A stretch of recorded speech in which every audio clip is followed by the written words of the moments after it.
अस्सलाम वालेकुम students, welcome to FM point. आज के इस वीडियो में हम डिस्कस करेंगे 12th क्लास फिजिक्स का पीपीए का पेपर। ये एक्चुअली मॉडल पेपर है और मेरी कोशिश होगी कि मैं इसको सॉल्व करूं और एज मच एज पॉसिबल आपके साथ डिस्कस कर सकूं और ऐसी चीज़ें जो आपको पेपर में काम दे सके, जितनी भी हो सकती है। तो ये याद रखिएगा कि ये पीपीए का मॉडल पेपर इस तरह का पेपर अभी 2026 के जो एग्ज़ाम्स के उनमें आएगा। तो अगर आपको किसी किस्म का कोई कोई क्यूरी होती है या कोई चीज़ नहीं समझ आती, या फिर आपको अगर इसकी पीडीएफ फॉर्म चाहिए सेक्शन की, तो वो आपको डिस्क्रिप्शन में लिंक मिल जाएगा। तो वहाँ से आप इसको डाउनलोड कर सकते। तो अगर आपने वीडियो देखनी है तो फिर भी ठीक, अगर आपने वीडियो नहीं देखनी तो आपको मर्जी है। आप जो है वो किसी भी टाइम जो है लिंक डिस्क्रिप्शन में होगा पीडीएफ का, बस वो आप देखें। आप इसको देख लेंगे किस तरह क्या क्या सॉल्व हुआ है, क्या सोल्यूशन है। चलते हैं क्वेश्चन नंबर 1 की तरफ।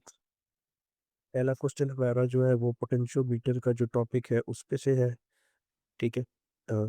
और इस इंटरनल रेजिस्टेंस वाला जो टॉपिक है, ये फर्स्ट ईयर की जो आपकी बुक है ये उसमें से आया हुआ है। अब देखते हैं फर्स्ट क्वेश्चन कह रहा है कि what is the principle behind using the potentiometer to measure the internal resistance. के जब इंटरनल रेजिस्टेंस हम मेजर कर रहे होते हैं पोटेंशियोमीटर की, तो कौन सा प्रिंसिपल यूज करते हैं। तो आपको अगर अच्छे से याद हो, फर्स्ट ईयर में आपने पढ़ा था कि जो प्रिंसिपल आप यूज करते हैं उसको बोलते हैं नल मेथड। ठीक है, मतलब उस वक्त जो डिफ्लेक्शन होती है वो जीरो होती है। और वो डिफ्लेक्शन क्यों जीरो होती है? क्योंकि उस वक्त करंट जो है वो फ्लो नहीं होता, नो करंट फ्लो। ठीक है, तो इसलिए डिफ्लेक्शन जो है वो जीरो होती है। तो ये था, जस्ट आपने एक लाइन में लिखना है आंसर। मैं समझा रहा हूँ तो इसलिए मैंने लिखना लिखी है। नेक्स्ट इसका सेकंड क्वेश्चन है, why is the potentiometer preferred for measuring the internal resistance of the cell. अब एक्चुअली में हमने क्वेश्चन नंबर 1 में इसका जवाब दे दिया, पार्ट 1 में। लेकिन अब पार्ट 2 वो इसलिए पूछ रहे हैं ताकि वो आपको क्लैरिफाई हो सके कि आपको आंसर आता है कि नहीं आता। तो इसमें मैं फिर रिपीट कर रहा हूँ कि विद इन क्वेश्चन 1 में इसका आंसर है।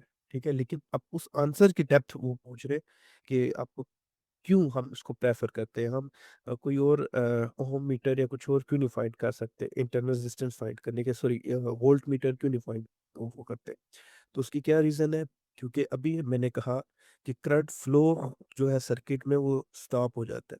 ठीक है, तो यही ऑप्शन, सॉरी क्वेश्चन, ये जो 1 है इसका पार्ट बी है, इसका अपने आंसर कहना है कि सिंस नो करंट फ्लो, ठीक है, during the measurement of the internal resistance in potentiometer, therefore we prefer potentiometer, या therefore potentiometer is preferred for measuring the internal resistance. क्योंकि देखें, अगर करंट फ्लो होगा, आई फ्लो होगा, तो इसके फ्लो होने की वजह से सर्किट में वेरिएशन आएगी, सर्किट वेरी करेगा। ठीक है, अगर करंट फ्लो ही नहीं हो रहा तो कोई वेरिएशन ही नहीं आएगी। करंट नहीं फ्लो हो रहा, अगर करंट फ्लो नहीं हो रहा तो कोई वेरिएशन नहीं आ रही। ठीक है, तो इसलिए हम इस एक लाइन में जस्ट आप आंसर लिख सकते हैं कि करंट फ्लो नहीं हो रहा, इसलिए हम वो नहीं कर रहे।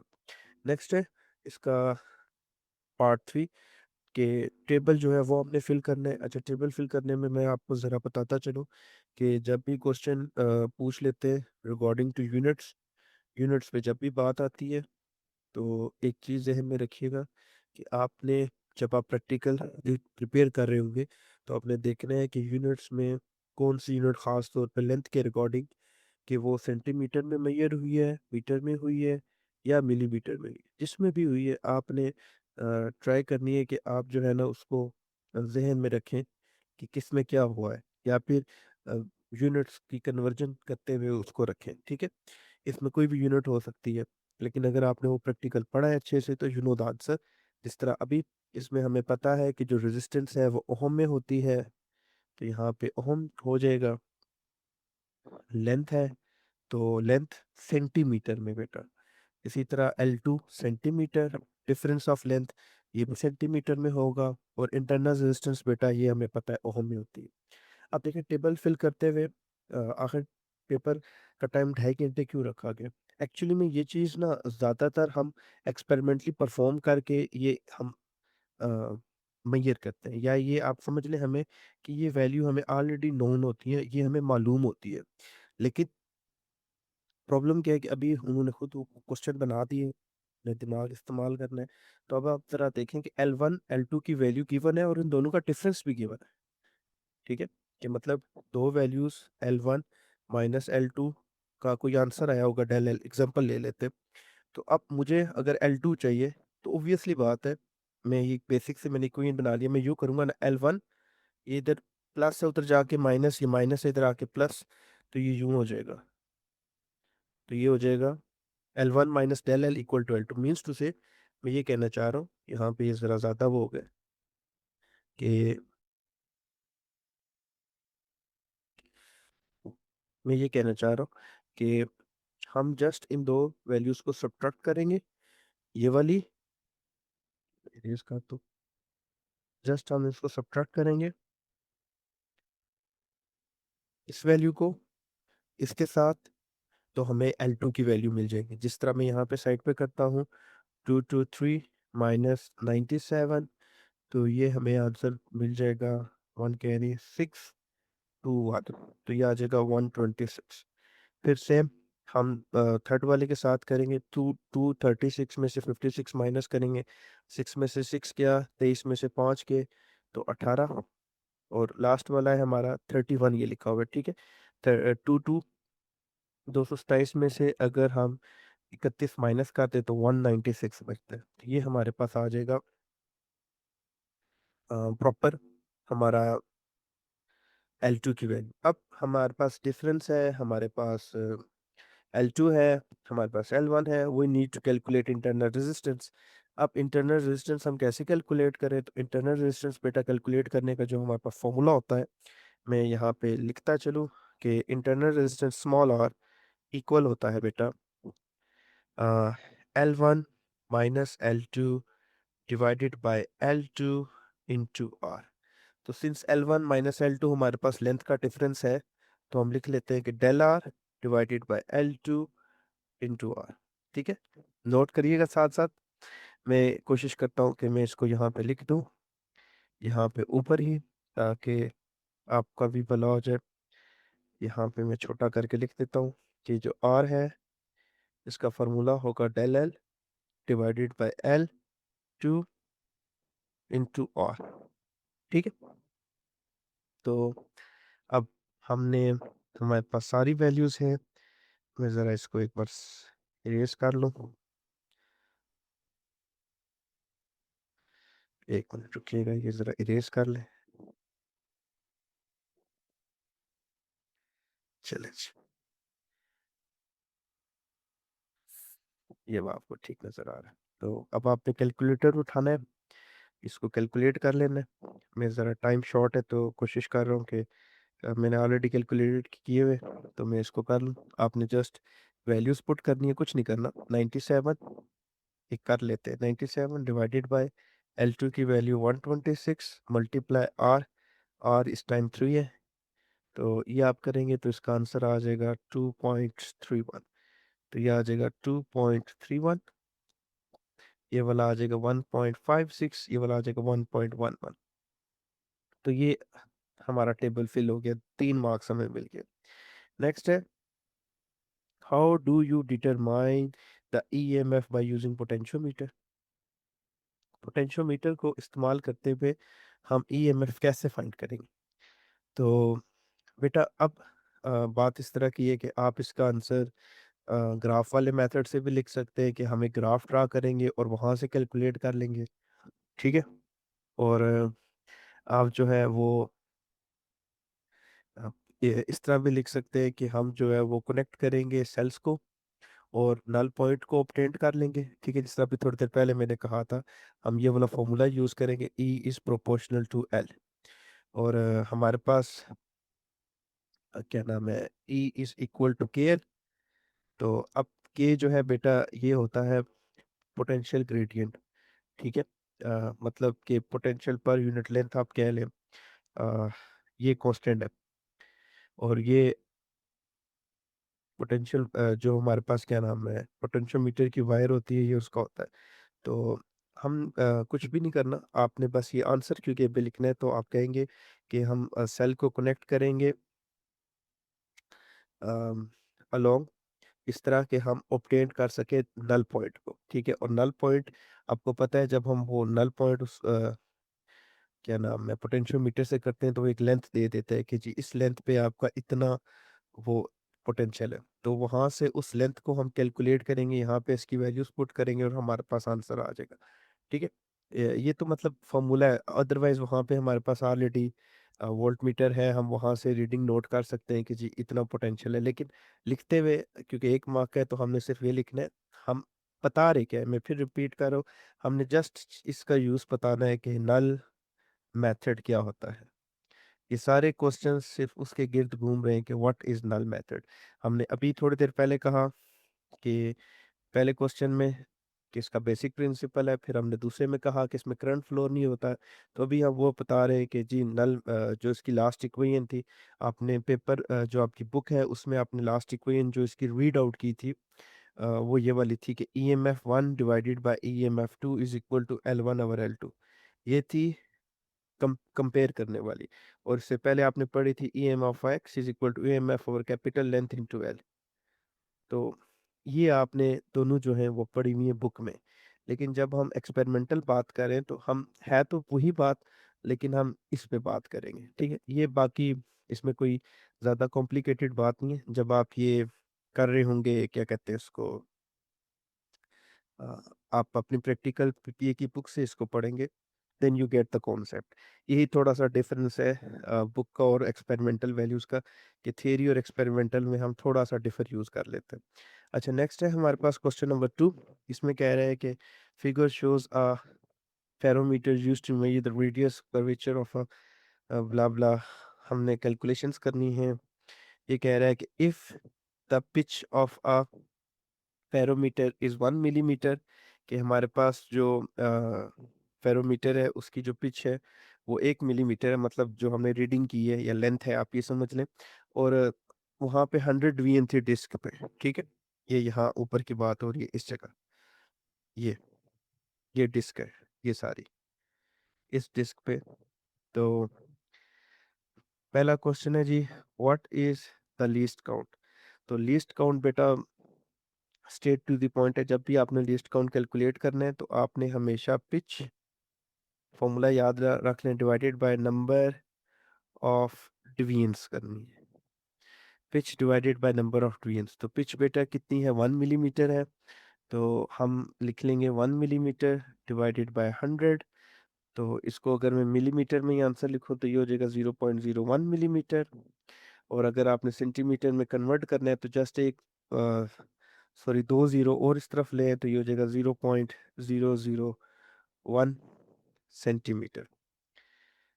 नेक्स्ट है हमारे पास क्वेश्चन नंबर 2, इसी का पार्ट 2। वो कह रहा है कि this spherometer gives a height of 2.2 millimeter when a place on a glass plate, कि ग्लास प्लेट पे जब पड़ा हुआ था तो उस वक्त रीडिंग जो थी वो 2.42 मिलीमीटर थी। अब हम उसे प्लेस कर रहे हैं कन्वेक्स सरफेस पे, मतलब अब हमारे पास पहले एक प्लेन मिरर था, अब हमारे पास कन्वेक्स लेंस है, कन्वेक्स मिरर है। द डिस्टेंस बिटवीन, उसकी जो दो लेग्स के दरमियान डिस्टेंस है वो 4 सेंटीमीटर है, मतलब ये वाला, ये डिस्टेंस, ये वाला आप कह लें, वो जो है वो 4 सेंटीमीटर है। तो देखते हैं क्वेश्चन क्या कह रहा है। क्वेश्चन में पहली चीज़ वो कह रहा है कि मेन स्केल की जो रीडिंग है वो 2 मिलीमीटर है। अब आप हमने इसको पहले सेंटीमीटर में कन्वर्ट करना है, तो मिलीमीटर से सेंटीमीटर में जस्ट आप इसको 10 से डिवाइड कर देंगे, तो 0.2, नथिंग एल्स, ठीक है।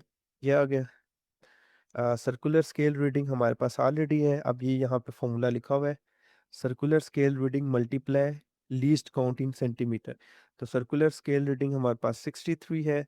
लीस्ट काउंट जो हमारे पास है अभी हमने कैलकुलेट किया है वो है 0.001। ये देखिए ना, ये यहाँ पे है, ये वाला, ये मैं यूज कर रहा हूँ। तो ये जब आप कैलकुलेट करेंगे इसको, तो जब आपने कैलकुलेट करना है तो इसका आंसर आ जाएगा आपके पास 0.063। और अब ये क्या लिखा हुआ है, ए और बी को आप ऐड करें। तो जब आप इस वैल्यू को और इस वैल्यू को आप ऐड करेंगे तो आपके पास आंसर आ जाएगा, मैं लिख लेता हूँ, 0.2 प्लस 0.063। तो आंसर हमारे पास आ जाएगा 0.263। अब कैलकुलेट द कंप्लीट टेबल, ये हम कर चुके हैं। Calculate the height of the sphere, height of the sphere calculate करने का बहुत आसान तरीका है कि ये वाली जो रीडिंग है जो हमने अभी ऑब्टेंड की है, ये वाली रीडिंग में फिर रिपीट कर रहा हूँ, ये वाली जो रीडिंग हमने की है, दिस रीडिंग, और बेटा ये जो ऊपर रीडिंग है जो हमें गिवन है ऑलरेडी प्लेन मिरर की, ठीक है। ये वाली तब तक आपको अच्छे से समझ नहीं आएंगे जब आप स्टेप बाय स्टेप ना सॉल्व नहीं करेंगे।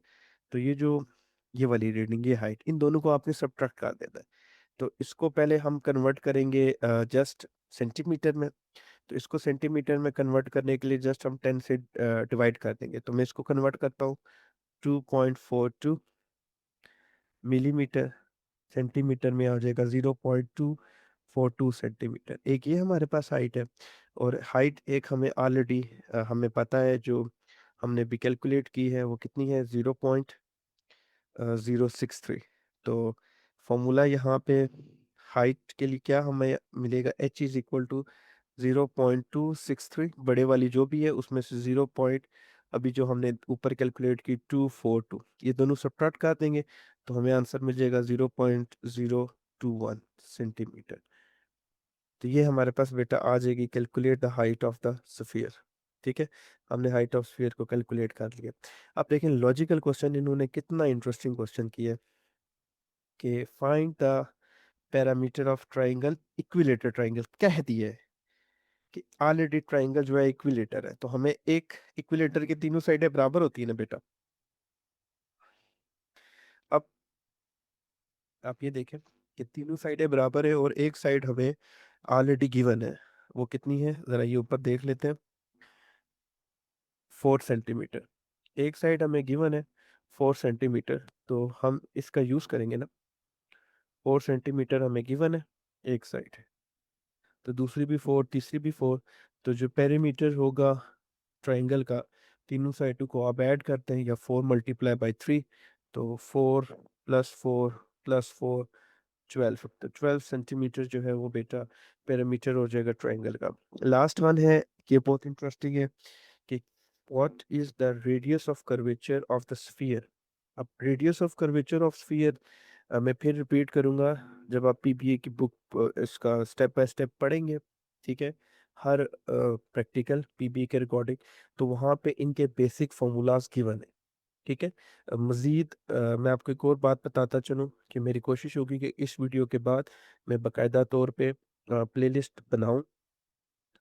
अगर आपको चाहिए तो बेशक कमेंट सेक्शन में मुझे बताइएगा, जिस पे मैं हर पीबीए के बेसिक फार्मूलाज उसको प्रॉपर एक्सप्लेन करूं ताकि आपको समझ आ सके। क्योंकि अभी मुझे यकीन है मैं उसको सॉल्व तो कर रहा हूँ, लेकिन शायद आपको ये समझ ना आ रहा हो अनटिल अनलेस जब तक आप ये खुद इसको अच्छे से रीड आउट ना करें। बहरहाल ये है कि जो पीबीए की इसका जो फॉर्मूला है रेडियस कैलकुलेट करने का, वो है R is equal to L square divided by 6h h/2। ठीक है, अब इसमें एल की वैल्यू, एल क्या है, एच क्या है, एच जस्ट हाइट है that we have calculated 0.01। L की वैल्यू 4 सेंटीमीटर है, यहाँ पे मैं लिख देता हूँ आपके लिए कि एल जो है वो 4 सेंटीमीटर है बेटा, और एच की वैल्यू हमने अभी कैलकुलेट की है वो है 0.263, सॉरी 0 पॉइंट, माई बैड, इसको मैं रेस कर लूँ। एच की वैल्यू है बेटा 0.021, दिस वन, ये एच की वैल्यू है बेटा, ये वाली। ये आपने इस फॉर्मूला में इंसर्ट करनी है, ठीक है, कैलकुलेशंस आप खुद कर लीजिएगा, तो आपका आंसर आ जाएगा 1, 2, 7 सेंटीमीटर, ठीक है? 127 सेंटीमीटर।